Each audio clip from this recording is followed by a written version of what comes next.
5. Julius Caesar. The people inside the city walls thought they were safe. They had soldiers, weapons, fortifications, everything they needed to survive. Then Julius Caesar arrived. The Roman commander wasn't just fighting battles, he was building an empire, and anyone standing in his way became part of history. During the Gallic Wars, Caesar led campaign after campaign across Europe. Villages disappeared, entire tribes were crushed. Cities that resisted Rome often paid a devastating price. For Caesar, victory wasn't enough. He wanted complete control. Every conquest made him more powerful. Every battlefield expanded the reach of Rome. To his supporters, he was a hero, a military genius, a legend.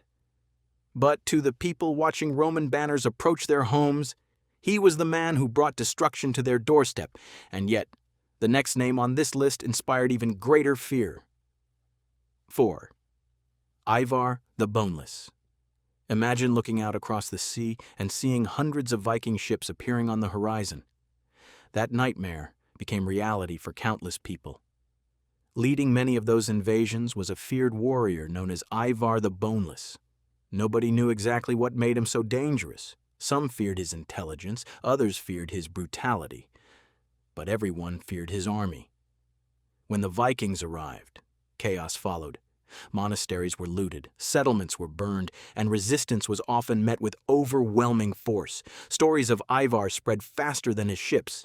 His reputation became a weapon of its own. Some communities surrendered before a single battle was fought, because they had already heard what happened to those who resisted. But while Ivar terrified kingdoms, the next conqueror spread fear across entire continents. 3. Timur. Some conquerors wanted land, others wanted wealth. Timur wanted something more powerful, fear. As his armies marched across Asia and the Middle East, cities faced a terrifying choice: surrender, or risk annihilation. Many chose to fight, many regretted it. Historical accounts describe massacres so large that survivors struggled to comprehend them. Entire populations were wiped out. The destruction left scars that lasted for generations. News of Timur's approach often caused panic long before his soldiers arrived. People abandoned their homes. Merchants fled. Cities prepared for the worst because once Timur selected a target, very few things could stop him. Millions are believed to have died during his campaigns. An almost unimaginable number, but surprisingly, the next figure didn't command an army at all. 2. The executioner. No kingdom, no empire, no battlefield, just a hood, an axe, and a job. For centuries, executioners served as the final step of justice, or what society called justice. Crowds gathered to watch, families stood frozen in fear, and prisoners knew exactly what awaited them. The executioner rarely spoke. He didn't need to.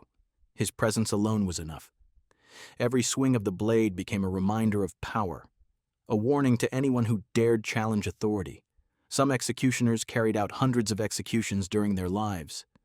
Others became infamous across entire regions. Their names faded with time, but their image survived. The hooded figure standing beside the chopping block became one of history's most chilling symbols. Yet even he could not match the terror of the final figure, because this last one didn't kill with a weapon. 1. The plague doctor.